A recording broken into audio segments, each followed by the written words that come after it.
Hi, this is Jade Butts.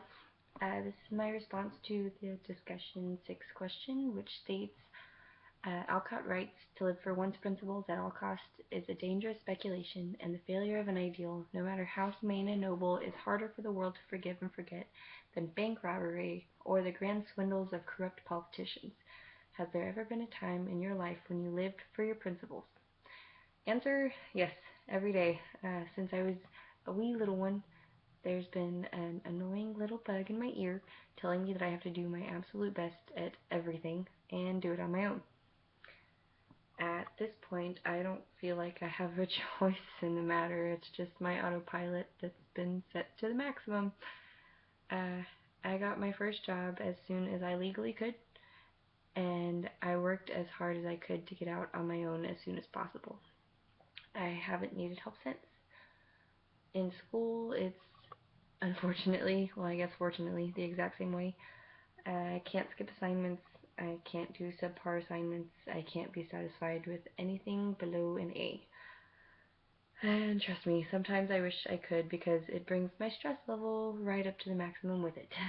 So, even though I get credit as long as I pass, if I don't get an A, I'm just as disappointed in myself as if I would have failed. To quote the great Ricky Bobby, if you ain't first, you're last. I feel like if I don't give 100% on everything and do my absolute best, then it's a failure.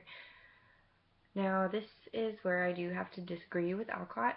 I don't really feel like living for one's principles is bad at all. I mean, dangerous, perhaps, but not because it's a failure or it's hard for the world to forgive, but because it's hard for me to forgive.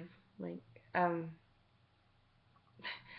when I did finally get a B, you know who was mad? Me.